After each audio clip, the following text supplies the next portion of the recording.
as I'm watching this episode, a lot of it really gives me a comparison and contrast to the original first series of Nanoha, and how Nanoha's method and Sheena's method are completely different when it comes to meeting their frenemies every single time. With Nanoha, since her first encounter with Fate, is always her struggling to get Fate to talk to her. They always fight over the jewel seeds, and every single time, Nana always trying to convince her that, hey, let's talk. What's going on? Let me hear you out. And Fate, like, leave me alone, get out of my way. Because if she didn't do this, her mom will beat the crap out of her. So there was that. And this was the last time. Again, in season 2, Nana trying to talk to someone to Hayate's henchmen, well, her new family. And she had a fight in order for things to get through, as usual. It's like she had to beat someone up in order for them to become her friend. And then, of course, there's the movies as well that always seem to happen. But things always seem to work out. With Sheena, it was just a random encounter on her day off. Sheena is getting steadily into her new job, where she's exterminating Daiboli day by day, and she gets 2 days off, so she gets her regular federal government work lineup. Usually some people will work the Monday through Fridays, and then they get Saturday and Sunday off, or just those 2 days in general out of the week. And the Daiboli, as I'm looking at them, they come in different shapes and sizes. Some will adapt to the habitat by being something like a spider, fish, bear, lizard and stuff, those kind of regular animal creatures, but alien-like. While others are complete monstrosities. I mean, complete abominations. I'm looking at these things like, ugh, gross. Especially the one she fought that was big in that apartment complex or hotel, where it was. Ugh. It was just gross, man. Like, that looked like something that reminded me of the final boss of Spider-Man Webs with Shadows. Remember that? Yeah, that was a interesting boss. Very easy, but it was still very cool at the same time. I enjoy that game. But anyways, she's getting into her new role. She's adjusting to her new life, and she had a true goal this time. First, she was just hunting the monsters, and that was her goal, and that was it. But it was aimlessly, not really going anywhere with it. But now, thanks to Nana and them, it's finally working. Well, she at least has a starting point towards it. The question is, can they really do it? Destroy all Daiboli on the planet? I think it's impossible. Once when a creature really sets itself into the habitat, it takes years for it to go to extinct, especially one that reproduces at a fast rate and they're extremely invasive. It's hard to get rid of them. Not to mention they come in different species as well, and now humans are using it as well. I don't think it's possible. I think they have to find an entire force, because Nana and them are only going to be there for a short while. Who knows how long they got. But either way, I don't see them fully solving the problem. That would be unrealistically, even in this kind of setting, is all I'm saying. But anyways, she is looking back on things, saying despite everything, people still can live, adapt, and still enjoy their lives. I also find it funny, even though they're on another planet, God knows how far away, they still find some way to have that Japanese cultural lifestyle. You could be on a planet far, far away, or an entirely different dimensional planet, and somehow they'll still find that Japanese lifestyle. I think it's because the Japanese authors themselves don't know how other lifestyles are most of the time, so they always adapt their own. Even inside the medieval fantasy, they still do that. It is crazy, in my opinion. But well, I find it intriguing. Well, anyways, she's on her day off, and she does some ridiculous thing. Because, and again, you see what is happening in this situation. She sees a girl standing on top of a bridge, and she jumps. So clearly, with powers and your ability to wanting to save people, you would jump too to save her, but only turns out she did it just to help out a cat that she heard that got stuck. I swear, cats get themselves stuck in such random places. They get them stuck such random places, and most of the times they can't get themselves out. Most of the times, cat dies because of themselves being too curious. Curiosity kills the cat. That's all I'm saying. So, anyways, after the clear up, the two got to know each other. Like, hey, man, it started out with them just going to a bathhouse, drying off their clothes. Then they start going out to eat, taking pictures, seeing the sights, just having a good old friend buddy day out and stuff. Just enjoying each other's company. Like, I like this person. And the best part is you can tell you have a good bond because you didn't even need to know their name. You didn't even have to know their name, and you enjoy their company. And sometimes that's all it takes. It's like, hey, I enjoy your company, and I enjoy your company. You don't even need to know their name. And is this factual? Yes, it is, actually.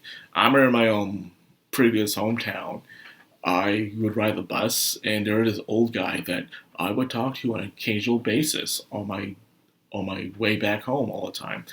And we would just talk. Not once did we ever ask for each other's names.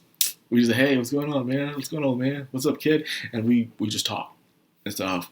And then I talked to him last time. Was my last bus ride there till I moved here and stuff. And I still think about him sometimes, seeing if he's still alive or he's doing okay. But I never asked for his name, and I never asked for mine. We just talked.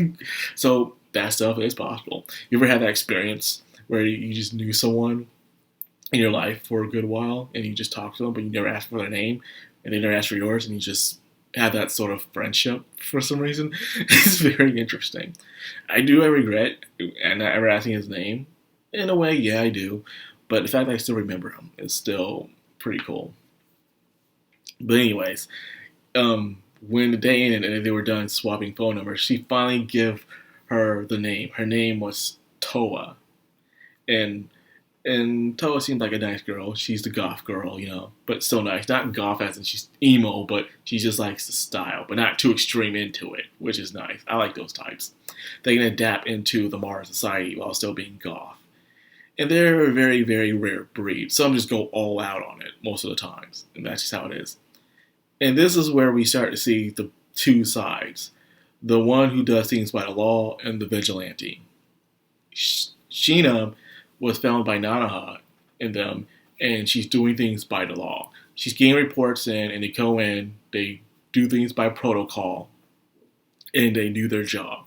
Hunt the creatures and do investigations, collect data, and collect the roll and go out and do what they need to do. Well, Toa's method and her game is very more direct. It's screw the laws, let's go to the underground, and they're always doing their missions at night. At night, dealing with the underbelly of their area and taking them out.